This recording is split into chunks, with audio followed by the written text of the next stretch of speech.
welcome everyone to another Drakonym stream. I hope everyone's having a fantastic week. I hope everyone had a great weekend. It has been a while. I say that, I mean, I had a stream on Thursday, which went over great, so it's been a few days. But yeah, it's great to be back and great to talk a bit more Drakonym. So we'll let some people filter in, but hello Blackstorm, nice to see you again. Yeah, I hope everyone enjoyed the last stream. Got a lot of good feedback on the sort of like documentary style stuff, so I'm hoping to do that a bit more. It just takes a while to set up, really, is the main thing. But let me turn that down a bit. There we go. Cool. So today's stream is about dragons. Obviously, the biggest thing that people wanted from the game, we've not actually covered. So before we get into that, I would like to go through some changes that have happened. As you know, we always do this. So start of the stream will now be just a quick update on any mechanics and stuff that has changed. Azun, nice to see you. It is happy Tuesday to you as well. I am doing great. Very good. I'm working on the book every day, and it's been nice to slowly get some stuff done without sort of putting too much pressure on myself. So patch notes. Right, so last time I said that it was version 0.1 alpha. This is going to be version 0.2. So we've gone over shadow marks, and they're gone. Narrative tokens are now gone. Main reason being, I found that using them as another thing to track was just too much. So what I'm going to do is now they will function inside the hero points. So basically you can spend 1 hero point to gain boon on check, spend 2 to re-roll, spend 3 to use them as a narrative token, essentially. So you still can hand in your narrative token, but the token that you bought, the physical one that everyone gets for free, it just represents 3 like hero points. Main reason, again, it just another thing to track is just too much. So you have 3, you can adjust the narrative. I'll go through it in a minute on the book, but yeah, it just streamlined the hero point system a bit. It makes it more useful than just gaining boon and re-rolling. You can just save them up, and then suddenly you can adjust the narrative. So one of the things you can do is say, so there are narrative prompts that you can use. Let me know if that is better for you. I've dropped it down by 10 decibels on the music, upped my voice by about 2. Let me know if that's a bit better. I'll drop it again, just in case. There we go. Okay, yeah, that's one of the big things that has changed, narrative tokens. So essentially, the way they used to work before was you would say, once per downtime, you'd get a narrative token, and you could spend it to say, hey, I know a guy. Hey, I've seen this before, blah, blah, blah, right? You would be able to adjust the narrative. You can still do that. It just costs 3 hero points rather than 1 narrative token. Just streamlines the system a bit. So that's a big one. I'm just going through my notes here. Backgrounds. Backgrounds are now careers. Main reason is the word just never made sense. Hey, you level up and you can increase your background. But background is something that pre-story, not during the campaign. So career makes it more, you could be a career criminal, you could be a career artisan, scholar, you could even be a career noble who's born into wealth. It's basically going to allow you to have that narrative of, I am growing with time, and a career is your experiences. So it just makes more sense. It's a wording change functionally. They're exactly the same. They still have trees. They still have 3 choices per. Everything like that is exactly the same. It is just a word change. Backgrounds are now careers. It just makes more sense. Pards. Pards got a big rework. Before, at level 3, you would get pards. Instead, they are picked at any level. You can even pick one at level 1. The only thing you have to do is implement one of the quest requirements inside your backstory by talking to your herald, or do the quest in-game, just to make that narrative decision a bit better. Instead of it attaching to your class, The way that classes work are you will have 10 levels. Level 1, you will pick a subclass and gain a subclass perk and a class perk. Your path just adds to your subclass list. So instead of picking from 1 of 10, you now pick from 1 of 20, including your path. It's very, trust me, it's kind of hard to explain, but really easy to when you actually use it. So what I will do one of these days is we'll build a character together, and that way you can see it in action. It is very simplified now. It just adds to the list of subclasses that you can pick from, rather than being an individual choice. So you can still build the not cleric, but the acolyte, I don't know, hollow knife if you wanted. You just, instead of picking acolyte subclass perks, you just pick path perks. But every path now comes with a signature perk, which is like their big sort of like, hey, I am this subclass, I am this path. It's really exciting. Once you guys get into that, it'll be really good. I'm hoping to create some more content for that so that you guys can see. But yeah, we will do some character building stuff at some point, and yeah, that should be cool. Wealth. Okay, big thing. Before, the game did not have a wealth system in the way that is traditionally done. I essentially had narrative wealth. So you would have like being really rich or being poor or squalid or whatever it is. And you could just buy a certain number of things depending on your wealth status. That was way too complicated for this game. It did not make any sense for me to include that. It was just cool for me to design, but my god was it hard to actually implement in-game. Because when someone wanted to go to a shop, they had to check against a table of how many things they could buy, then see can they buy something of that rarity, then it was way too messy. Get rid of that. Just have gold. There is still a wealth system, so you can't buy certain things depending on your wealth system, wealth status, because the person may see you as like poor. The vision I have for it is you walk into a high boutique shop, but you're wearing like really, like, I don't know, poor clothing. They're not going to serve you as much as someone who's very noble. So you get certain benefits from being in the higher class of sort of like wealth. It was really interesting to look at it and just go, right, get rid of all of it. So I enjoyed that aspect of it. The way that it works is you basically have a certain level cap or gold cap for each wealth status, and you just see how much wealth you've got.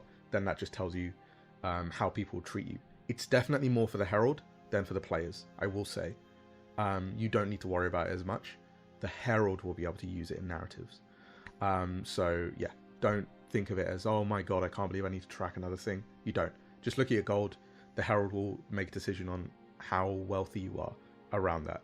The system is allowed for the herald, just because now that I've removed dice rolls, now that I've removed a lot of herald facing stuff that used to be here, the herald doesn't really have much to do. This allows them to have some sort of game play, which is building the shops and actually having a nice experience around that. So really excited to put that together. Items have been severely simplified down. As you know, weapons were a bit of a pain in the past because of the way that it was working. They have been reworked now to be simplified and are a lot cleaner for players to write down in their sort of books and their character sheets. So that is another thing. Yeah, I think that is where I'm at in terms of big updates, because I had a huge one last week. This is essentially a change on that. But another thing I have now finished adding to the book, the martial exploits have all been added. They are looking pretty good. So I will quickly go through that as well. Boom, boom. Okay, here we go. So don't worry about all these random blank pages. They're just for me to sort of like check some stuff. If you have downloaded the new demo, you will see this. Essentially, I've reworked the reworked the pages around this, so it's a lot cleaner for people. The shadow die has a much simpler system around this, so you can just read it etc., and then get it all done. As for everything else, yeah, if you've seen the demo, you've already seen this, so it's really simple. The character crafting has been simplified down to 5 steps. It was already 5 steps, but it's a bit easier now when you build a character. So that one's really good. I'm hoping that people can experience that a bit more when we go to playtesting. That's done. That's done. Yep, Adaphanes and stuff, we've gone through that. Okay. So, did I... What did I add in that for? I can't remember now. I added in 2 pages, but I can't remember why. Doesn't matter. Okay, so all the subclasses have now been added. They've all been updated, so they're looking really good. And then if you've played the demo, you will have some choices as well. You get to see what they're like. And then paths have also been redone. Let's see here. Yeah, so last week I sort of went through the renaming of all the paths, but I've actually gone through and actually written them down now. So, for example, the Bloodthirster has a signature, which is first cut. Once per scene, you may suffer 1 light wound and immediately gain 2 grit. I am going to make that a bit sort of like more gritty, more gnarly, because I just think it doesn't represent them as well. But essentially, they are sacrifice themselves for their god.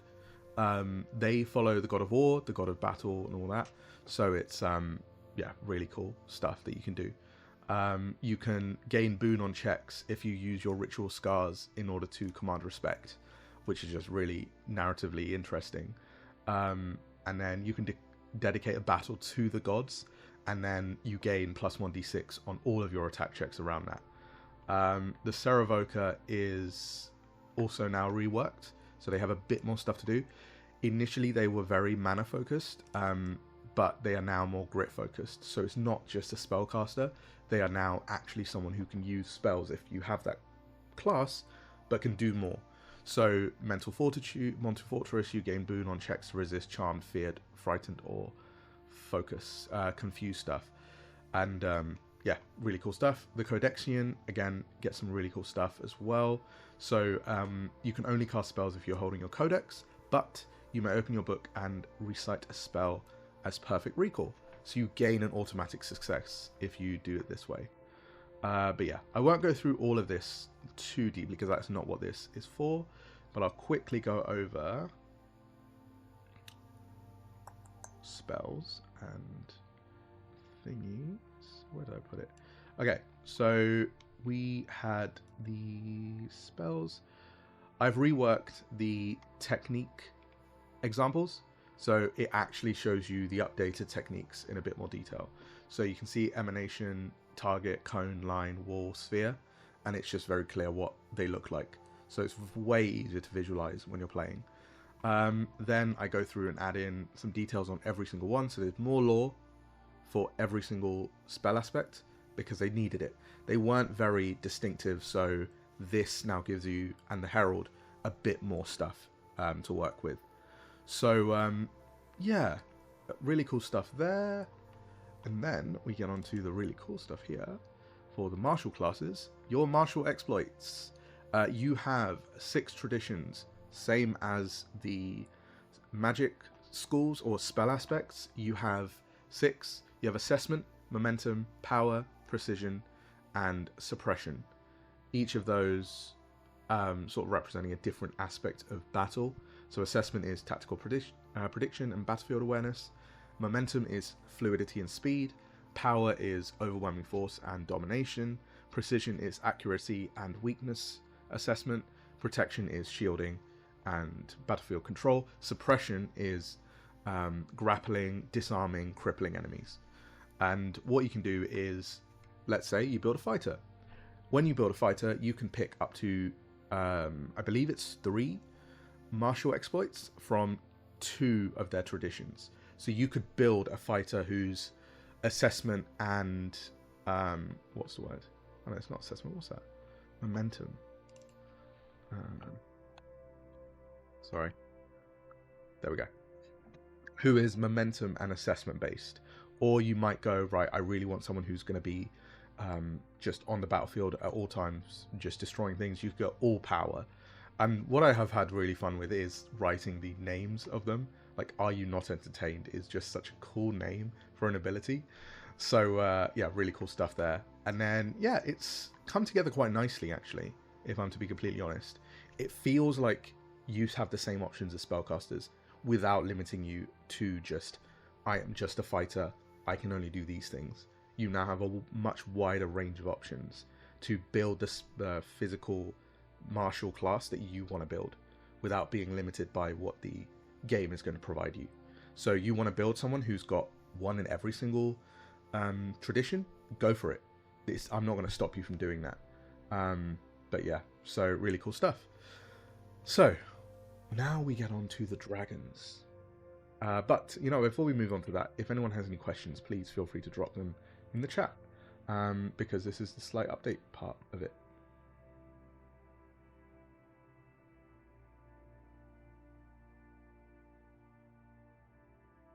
Ba, ba, ba.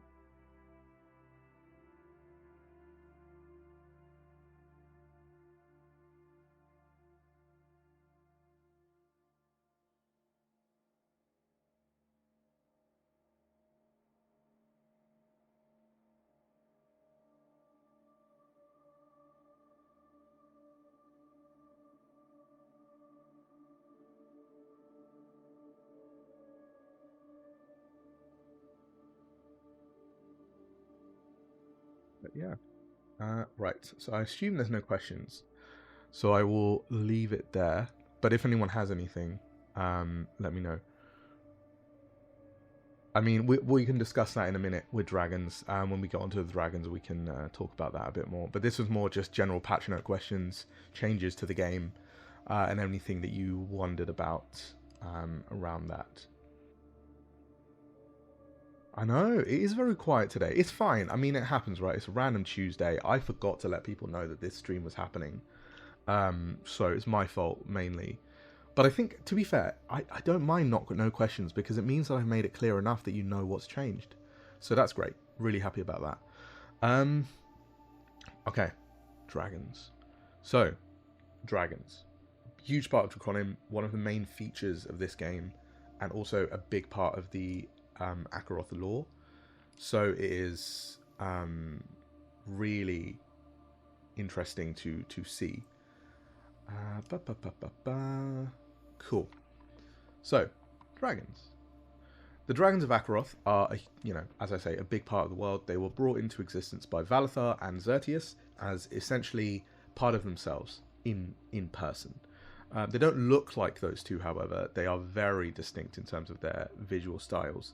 But I think it's very clear what they're sort of inspired by. We went with a very bug-themed aspect of them, which is why the sun dragon looks a lot like a horned beetle. But we can discuss a bit more of what they are like. So, dragon biology. Dragons are eggs and born into hatchlings. They are incubated within the petrified ones rather than being born from eggs at this stage. There's not been a natural birth of an egg in a very long time, because obviously Dragonfall, the petrification, it was a widespread sort of event. If you want to learn more about that, you can watch our last VOD, or you can watch my breakdown of the lore inside the other video. But yeah, Dragonfall was a huge event that wiped out dragons, and any that were remaining were left inside eggs to incubate. But yeah, it is what it is. In terms of their lifespan, a lot of people have had the question of, hey, how long do they live? How big do they get? Blah, blah, blah. It is varying by dragon to dragon, because it's more about how much they bond and how much they are able to get from the world. They do not eat in the they can eat. I want to make that clear right now. They can absolutely eat. Most are meat eaters. Well, they're all meat eaters, let's be completely honest. But if your game doesn't want to go around saying, oh, well, you need to feed your dragon, they can just consume spirit, consume mana. They can keep themselves alive around that. They still need to eat something every now and then, but they don't have to, if that makes sense. It's similar to how we can live for a long time just on water, but we need meat in order to physically gain power. So yeah. Right, so you have 5 stages. I am contemplating adding a 6th stage, but you have technically 6 already. But yeah, egg, hatchling, juvenile, mature, elder, and mythic. So the artwork that you see when a dragon and their rider are together, those are usually mythic dragons. They're like the big ones that have... I mean, to be fair, I can show you this, because I think this will give you a real good idea of what it looks like. But please, feel free to drop questions. I will look through the chat in a minute just to answer anything before I move on anyway. So, yeah, you can drop some stuff in as you wish.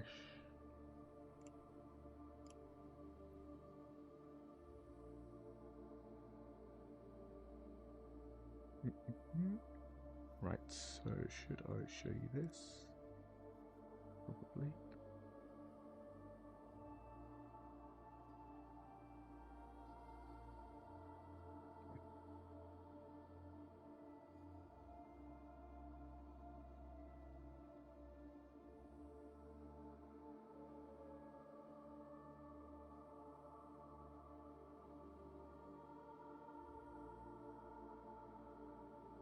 Are all current dragons sterile? Do they extend the lives of their riders? What is a minimum size class to be developed enough to ride?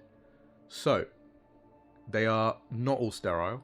That is not, I'm not going to lie to you, is not a lore aspect I've thought of right now, but I will write it in if that is a question you have.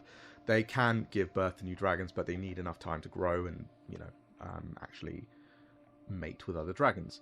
Do they extend the lives of riders? No, they do not. Riders die as normal. They do not extend their life. What is the minimum size class to be developed enough to ride? Medium, but small can ride one as well. Like you see Norborn ride them a lot. It's not, I'm going to say like a Norborn in high heel that is tiny. Absolutely not. They're too small, but you can go further than that. Will the stage be tied to level or is it tied to something else? It's tied to bond, not to level. You can absolutely tie it to level if you want.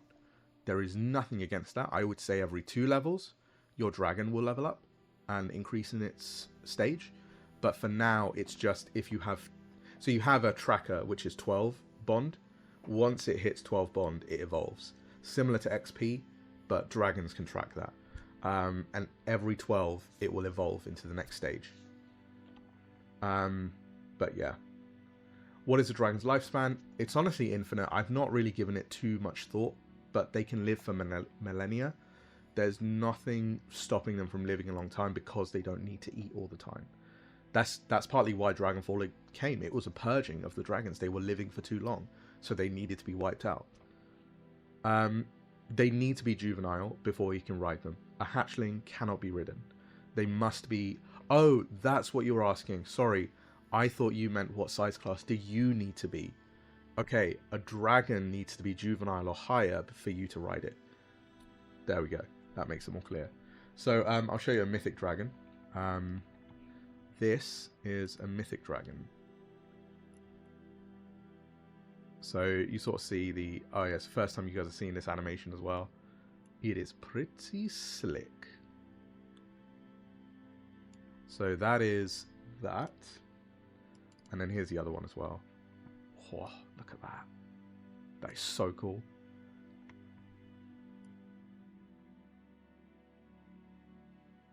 But yeah. Cool. So that's a mythic dragon. They are huge. They are like basically... what's it called? Like area defining sizes. Think larger than like House of the Dragon style stuff. They are massive. But yeah, I can sort of give you some idea. They're Colossus, so they take up 5x5 squares on a battlefield, so they're bigger than 60 feet. They are huge beings. So yeah, really cool stuff there. Societies. So in a dragon society, they essentially are dictated by 3 laws. Strength commands respect, oaths are sacred, and territory defines influence.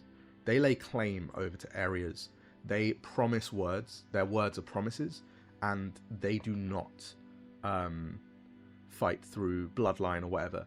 If you are powerful, you will become the alpha of a dragon what are they called? Brood. You will not be sort of like, oh, well, this sun dragon was born to this king. It might have immense power, but it needs to prove itself.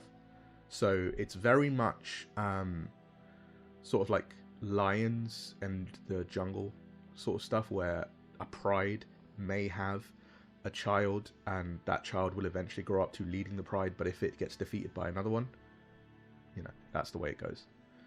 So there are 7 dragon families. The astral dragons, who are mystical, mysterious. They're connected to the world through the celestial void. The aura dragons, who are the embodiment of mana and amplify spells, absorb magical energies. The mirror dragons, who have the power to absorb and redirect the energy. Moon dragons, who are almost ethereal, and they can sort of use the ebb and flow of the gravitational world to influence their power. The pyre dragons, who are definitely destructive and raw power and unrelenting. They will go for anything that they see. The shard dragons are peaceful, but they are also very powerful due to their bodies being so resistant to damage. The storm dragons are the fastest of the dragons. They are the fastest in the sky. The mirror dragons are the fastest on foot. And then you've got the sun dragons, who are essentially, they are the royal dragons. Kings, queens, they usually have a sun dragon as their sort of like bonded creature. But yeah, are there any dragon families that we are aware of? Yes, that is all I'm going to give you. There are. So every single dragon entry inside the book has the stages. So one thing actually I really want to touch on as well is the game originally, I designed it as having no stat blocks. The dragons just didn't have any stats. That was great for sort of like making it easy, but it really stopped people from wanting to run the game because you couldn't run them in combat in a traditional way. It just made no sense that they didn't have stat blocks. I really wanted to avoid it. There is no real way to avoid stat blocks in a game that is designed for combat. And that, if this was designed on a Powered by the Apocalypse, Blades in the Dark system, absolutely, we can completely avoid stat blocks. You don't need any of it. This is not that kind of game. This is meant to be played on a grid. This is meant to be played with the dragon alongside you. If you want to run dragon combat, if that is what your story is, I will not stop you from running that. I want to give you the tools, and then you can do with that what you will. So they have stages.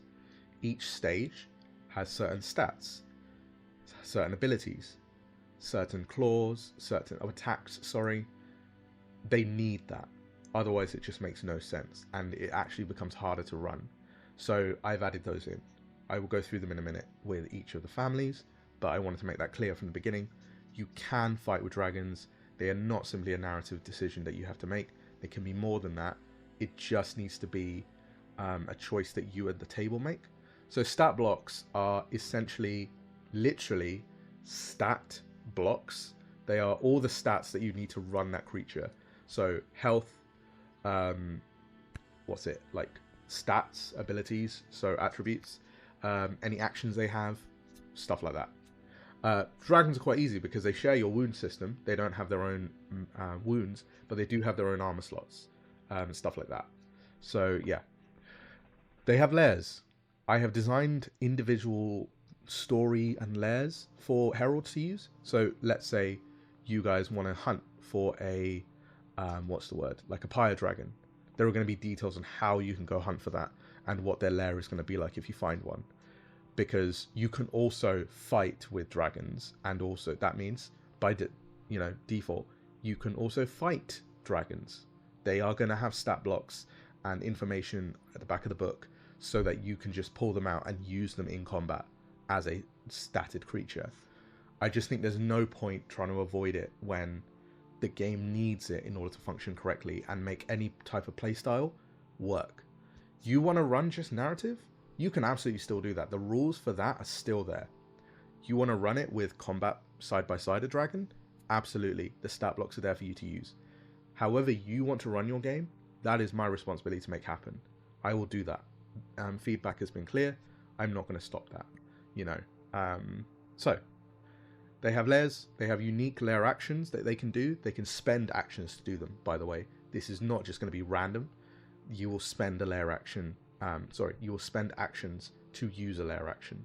So it's actually quite nice, which means that, for example, a Storm Dragon who has, I don't know, 4 actions may have to spend multiple of those just to do something inside their lair. But yeah. Cool. Then you have the Drakonym. The Drakonym are basically the elder of the dragons. They're like the named dragons in the world. They're the ones that came before. They're sovereign figures. They're legendary.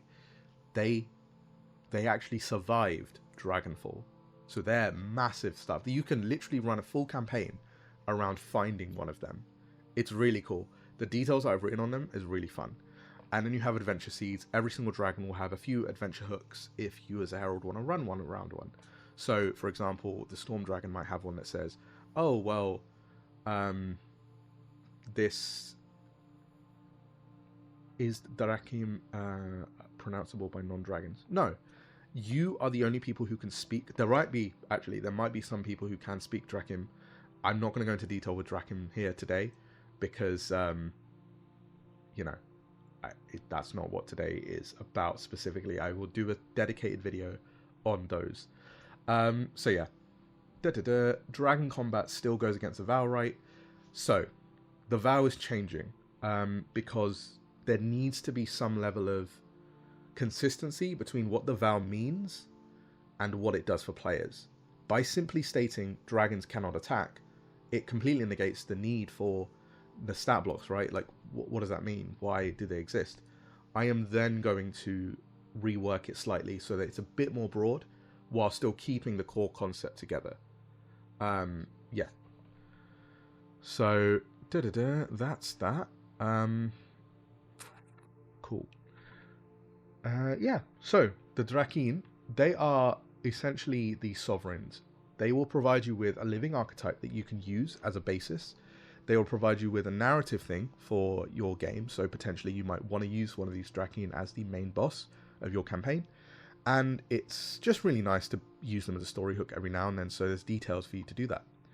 And then crafting your dragon. If you've run the demo, you'll know how this works, but we can go through it as well in a minute. Dragon families. If I'm going too fast, please do let me know. ADHD does mean that I do yap very quickly. But yeah. Are the dragons a source of magic for their riders? AKA, no, they are not. Anyone has access to magic in this world. Some are cut off, but most can access it. You just need to have the right training in order to do so, which is what your class provides. But yeah. Cool. So, astral dragons. Astral dragons are creatures of the stars. Born from the cosmic energies that pulse through the universe, these majestic beings are considered the most mysterious of all dragon families, deeply connected with the sky and the cosmos.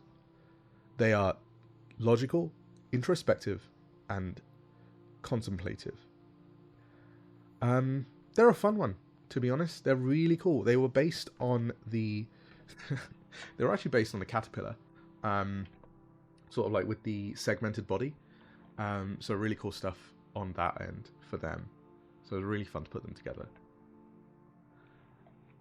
So let's quickly go over that.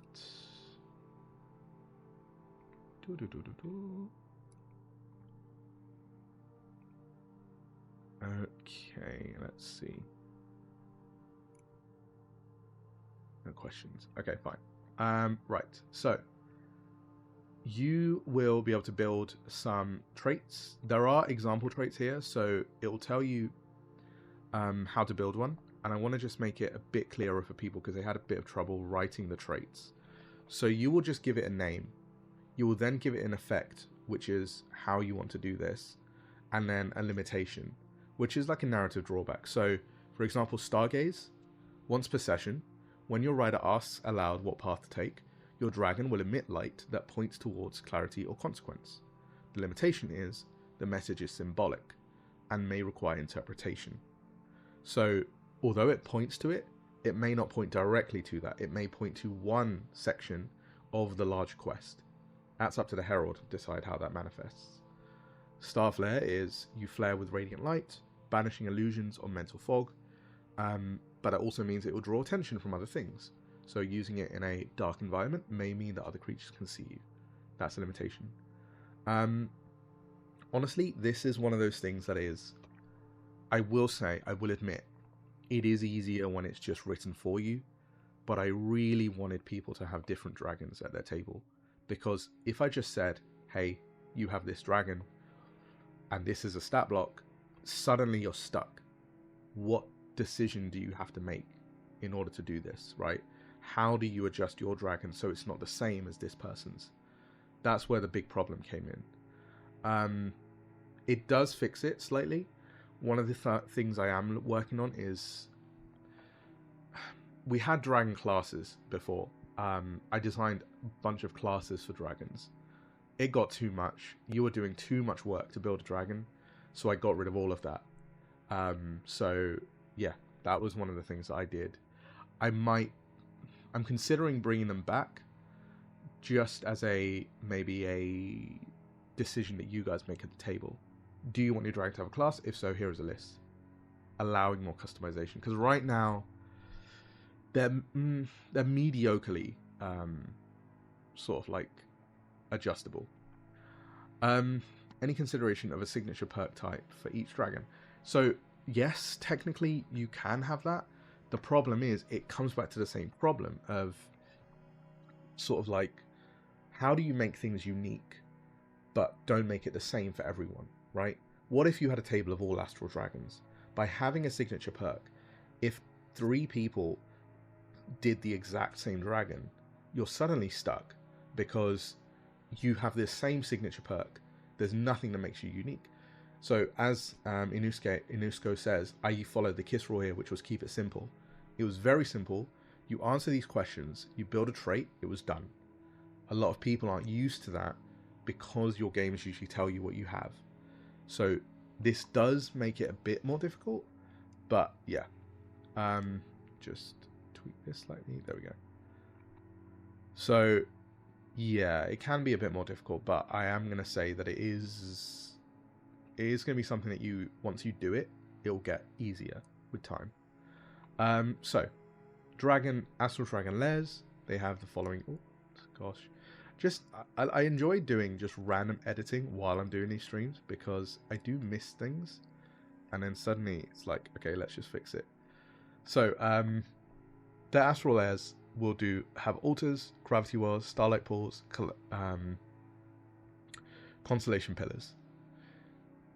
They are very much focused on the areas where the veil between the celestial plane and the earth is, well, Akaroth, is the thinnest. High mountains, shattered towers, old magical towers, stuff like that. Personality. Do you mean like how your dragon acts, like the characteristics of your dragon? Because when you build a dragon, you choose its heart, which is sort of like a particular type, but you don't do that in the demo. The demo actually doesn't have you do that. You have to define the love, fear, and instinct, which is just like singing, abandonment, and protection for me on this example. But yeah, I can definitely add more examples though. It's not a problem. I'll do that. Yeah, this is an interesting thing. Right. So, each of their lairs can also have regional effects. So, during the night, their stars may shine brighter, etc. Yeah. Okay, so I'm going to quickly help you with that then. Love, fear, and instinct are the 3 things that define your dragon. Their love is something that they inherently like to do. So, my example is singing. The reason for that is it might just be humming, it's just something narrative that they do constantly. But they enjoy, right? The fear is something that they just have innately, again. that is going to be something that will stave them off you. If you keep doing it, it's going to affect them. And instinct is going to be something that they are very much going to do for you. So the love is something they like to do for them. The fear is something they do not want you to do. The instinct is something they will do for you. I mean, to be fair, I understand completely. I kept it simple to 3 though, because before it used to be way broader. So simplified it way down to just 3. And I think that it worked for what it was meant to do. I will say maybe it just needs more examples, so I'll add some more in. Encountering a dragon to bond as a rider, does it have to be done at the X stage? No. I have players who have chosen their creatures, their dragons at level 1 who are hatchlings. I've had people do it when they're juvenile, but they won't listen to you if they're older than you are experienced. They will be able to tell. So yeah. Cool. If I go through every single thing, we're going to be here for a while. So I'm just going to go through each stage very quickly and then showcase the artwork because this is really beautiful. Look at that. So, Aura Dragons. Aura Dragons are the keepers of pure magical energy, deeply connected to the flow of mana that courses through Azeroth. Unlike other dragons, they do not wield might, instead they channel and manipulate raw magic. They have their temperamental is intelligent, perceptive, and inquisitive. They're very smart, quite genius, if you will. Yeah, love an Aura Dragon. So very fluffy as well. Really nice design. They were based on the moth. I think I might have artwork of the exact moth that we used. So, I mean, I'll find it later. But yeah. So yeah, cool stuff there. Go to the lairs. So, Aura Dragon's lairs are where the arcane current of the world are strongest. So it might be where there's loads of mana, near the world tree, for example, near sort of like crystals, etc., deep in the mountains. And then, yeah, that's where they would live. Their lair features are glyph crystals, suspended scripts, mana pools, and relic vaults. So yeah, really fun stuff for them. So, stages. Sorry, I didn't go through this on the other one. But basically, you have stat blocks for them now. It'll tell you how much their body, mind, and soul is. They have armor, and then the defense slots, which is just body plus armor. And then their speed. They have attacks. So this one has a bite attack. It has the following tiers. They do not have a bonus. You simply add the body plus their primary attribute. And then roll based around that. Same with other things. Their aura breath is based on your primary attribute plus their soul. Same thing, you'll roll to see what their tier is and then see what the trait is. So it will hit in a line of 3, but you can adjust that. And then anything inside the area is also going to suffer weakened 1. So yeah, really easy to sort of break down. You can run these very simply at the table. You don't need much, but I would advise people to rework these to make their own. You do it. It's entirely your choice. You don't need to worry about that.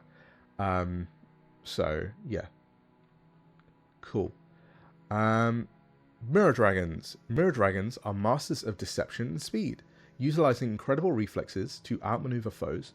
They do not possess the strength of other dragons, but their adaptability makes them one of the most formidable creatures in Azeroth. So, they are cunning, elusive, and playful. They're just a lot of fun, if I'm to be completely honest. Like, I enjoyed putting them together. They're based on the dragonfly in terms of their design. So you can tell from the wings that they have. So it's very very quick when it flaps its wings. So very speedy on foot. Think a chocobo meets a dragonfly. That's the best way I can explain them. So yeah. Cool. Right. So their lair features. They live in landscapes, open plains, salt fields. Salt flats, sorry. They like being outdoors because it allows them to run. That's what they want to do. But yeah, that is what they enjoy. They don't hoard things. They gather objects that reflect so gems, etc. They're mischievous, yeah, for sure. They will have glass planes, false passages, illusion pools, echo chambers. Like, they have fun in their lairs. So yeah, that's them. A little bit of look at the artwork there. So that is a mirror dragon. Right, moon dragons are serpentine celestial beings bound to the cycles of the moon. Their power waxes and waning like the celestial body they draw from. Their temperament is serene, enigmatic, and wise. So they are intelligent, but they're not the most intelligent. That would be the aura dragons. They are more sort of like wise. They know not to do something. So they're very interesting. I mean, that's what's so cute though. Look at that. Like, come on. But yeah. So yeah, it's going quite well with that. Lairs. So they live on mountains. If they can get closer to the moon, they will.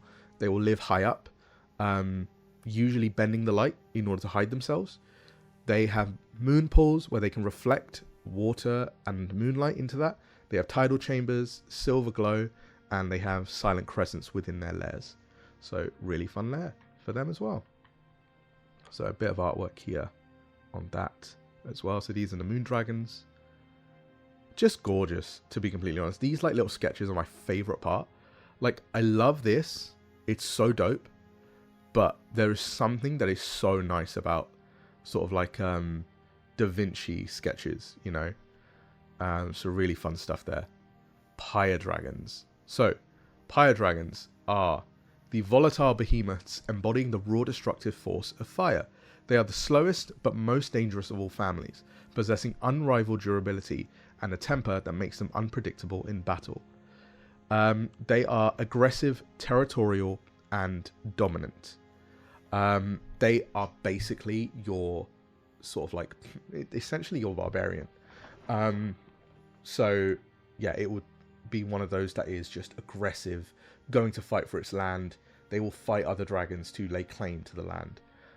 They were also based on the rhino beetle, if I remember correctly. So yeah, really good stuff. Like, you can see the spikes there. Cool. They have lairs in volcanic mountains, lava flows, and burning wastelands. Battlefields, that's where they'll build their lairs as well. So anywhere there's been death and destruction, because they know that people aren't going to come there too often. So it's really good for them. Right. Cool. Quickly go over this one. Look at that. Look at that. So powerful. Just can't even. Right. Shard dragons. So, shard dragons are the titanic and crystalline behemoths. Their bodies are covered in layers of enchanted crystal that grow and reform over time. Unlike other dragons that rely on sheer speed or magic, shard dragons fortify themselves in battle. They are very much the most defensively heavy of the dragons. Even their eggs are like really durable. Their temperament is stalwart, unshakable, and protective. They will defend you as best they can. That is their whole thing. They're not going to let you down. They are going to make sure that you are kept healthy and, yeah, alive, basically. So that's that. Lairs. So they live in crystalline caverns, jagged mountain ridges, and subterranean halls filled with glittering mineral veins. Basically, deep depths, mountains, that's where they thrive. They have crystal growths, prismatic halls, echoing chambers, and vein pools. They draw power from the energy around them inside these locations. So, yeah. And look at that. I love this one so much. They were like they were the first dragon that we that sort of came up with, and I just want to keep them traditional. They're not specifically based on a particular bug, but if you look at their wings, they are definitely more sort of like insectile in terms of the design within the wings. So yeah, these are my favorite dragons by far. There is no contest. The storm dragons are peak. Sorry, I definitely have a favorite.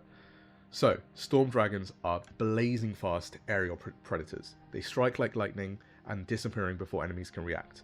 Unlike their heavily armored kin, storm dragons forego defense for speed, precision, making them the fastest in Azeroth. They are based on the Wasp. Look at how sick that looks. Come on. It's got its stinger, it's got its mandibles, it's got its claws, it's got its wings. This is probably the coolest dragon that has ever been created. Like, I'm sorry, it is so dope. Like, just peak right there. So, yeah, their temperament is hyper-aware, opportunistic, and aggressive. They are very aggressive, to be fair, but they are aware of their surroundings a lot more. So their lairs are quite... I mean, come on, man, look at that. That's going to end you so easily. Damn. Anyway, they will place themselves in high mountains, sheer cliffs that have storm clouds, and open plains where the winds howl. They thrive when they're connected to the outside. Bad weather, mainly. They would live in the Mirren Scar, for example, as one of the locations. But they have storm vents, lightning rods, echo chambers, and the pools of static water. Basically protecting themselves. And then here's some artwork on them. Look at that. Look at the absolute peak design. Like, you know. I'm sorry. I've clearly got a favourite. But yeah, that's the Storm Dragons.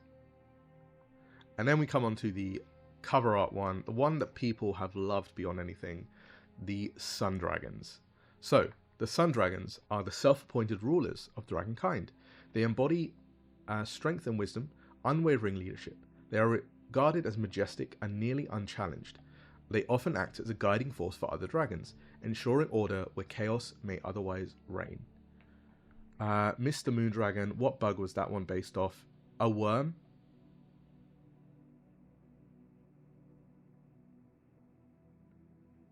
Would you love me if I was a worm? It's a worm. It just feels really weird to say. Yeah, it's a worm. Meant to be like more sleek, more sort of quick. It's just a worm. You know? Sort of slippery. So worm. Yeah. Okay, so Sun Dragons. This was based on the horned beetle, as you can see from the clear design. So the way that I would describe them is my inspiration for them was the horned beetle, and then the what are they called, samurais, which is why their helmets look like the sort of like samurai helmets. I would say if I had to tell you which one, here they are.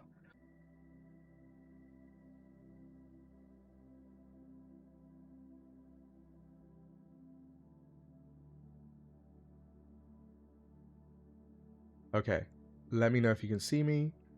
Sorry about that. Internet just does not like it. There we go. We're back. Okay, yes, sorry. So, Kabuto Beetle, Kabuto Helmet. Do you see the resemblance there? It was really important that that aspect of it was sort of brought in. But yeah, really cool design. So, they are stoic, noble, and commanding. They are definitely at odds with the Pyre Dragons because of their love for dominion over territory. But yeah, they are definitely the most regal of the dragons. Their lairs are filled with... Well, they use... Again, dragons just like high mountains, to be completely honest. But these guys will live in ancient ruins, places of royal background. So you can find them in castles as well. Sun-scorched plains. Open and wild is where they like to go. They don't like to hide. They were rulers of the world at one point. They want to get back to that. So, yeah. And here's some sketches. So, we're about to end in a minute. So, I just want to make sure that everyone is sort of like aware of the sort of like plans for that.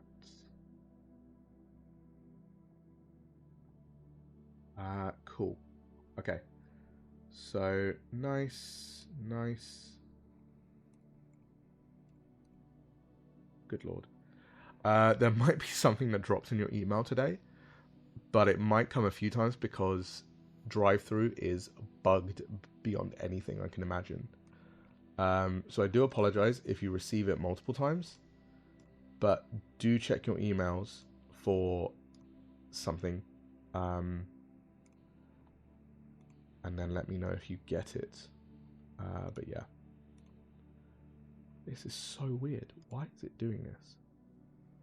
Okay, right, it's bugged. Doesn't matter. It is what it is. We can figure it out later. Yeah, it's just bugged. Anyway, if you back Drakonym, you should be expecting something in your email today. So bear with me a second while I just fix it. So additional recipients, right message, boom, boom. Okay.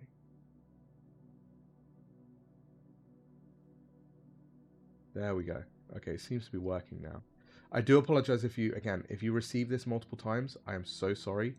I wanted to set it up so that it goes live during the stream, but I hate drive-through the way that it does this stuff. Okay, it seems to be sending. So I'd say give it a bit of time and check your email in about 30 odd minutes. You may already receive it. Check your spam, check your promotions folder, check your inbox. You should receive it. But basic idea, here is what you will get today.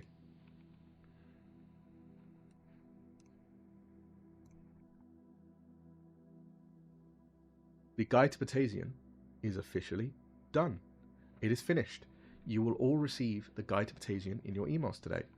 I had a few early copies printed at for Tabletop Scotland, just so people could flick through them. So yeah, first, I guess one of the big things that you guys have been waiting for is now done.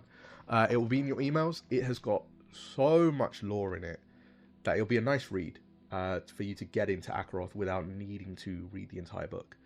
It is something to use alongside your demo to give you a bit more idea of what you're getting into. But also, if you're planning on running any of the demo content, you can simply give this to your players and say, hey, you don't want to learn about the lore? Just read this. It is 28 pages. It's quite hefty for a quick lore summary. You get details on the world of Azeroth. You get details on the divine creators, so who made the world. You get details on the gods of Azeroth as well. All 9. You get a full map of Azeroth to see how everything is. You get details on the ecology of Azeroth a bit more. You get to see all 11 regions of Azeroth. You get details on Batasian as an entire region with culture, challenges, the life that you will live in there. You'll get details on the capital city of Batasian and what the current events are in the recent history. There is details on Western Batasian with a bit more detail on the creatures as well, like as if you're reading an encyclopedia. There's like some details on them. You get a lot of details on this area. You get Eastern Batasian. You get to see a bit more of the creatures and the areas that you'll see. So Bloodhill Glades, Kingsmount, C4 Stand, Eagle Pit, Duskdale, Drakon's Perch, the Vinderic Mountains, Golden Root Grove, Sapphire Key, the Mirren Scar. There's a lot. But yeah. So, and then you get a detail on all of the kin. So you don't get the stat blocks for them. This is not a gameplay supplement. This is a story supplement. So yeah. There are factions as well. So you get the overview detail on the factions of Batasian. And then it will give you some detail on the Lightbearers, each of the 8 factions of Lightbearers. You get details on how magic works in Azeroth, each of the sort of magic aspects as well. You get details on Dragonfall. You get details on each of the dragon families as well. You get details on what is currently going on in the world. So actually, this is officially the first time that you guys will ever read about the Age of Conflux, which is the current era that Azeroth is in. So you'll learn about the Hollow King, you'll learn about the War of the Waking Gods, and then a bit more detail on what you can expect from the game as well. So yeah, it is done. There is obviously some stuff I need to change before we go to print, such as it says background there, it should say careers, but that's here nor there at this point. I am going to fix that over time. But yeah, there is a lot here to enjoy, and backers have started getting things as early as now, I guess. Like we're just over 2 weeks since the campaign finished, so I'm really happy to be able to be giving you all of this. It is jam-packed with artwork. It is gorgeous. Like I'm as much as I want to like say, oh no, it's not that long, it is fully packed, enough for you guys to enjoy in real good detail. So enjoy it, read it, have fun. I really hope you do. Let me know what you think. It's yeah, going to be great to see people who sort of like read it and let me know, you know, how they find it, because this was a love letter, I think, as well. I really enjoyed putting this together. I would say out of all the books, I think I genuinely had the most fun doing this, because I've never written something that is just for people to read, not to run. I've always been mechanic minded. This is way more focused on the lore. It's the first big lore product that I've ever released. So yeah, all of the backers will get this, every single one. If you bought physical, you will get a physical copy of this included in your pledge. If you got any of the rule books, you will get this included. So it's really exciting.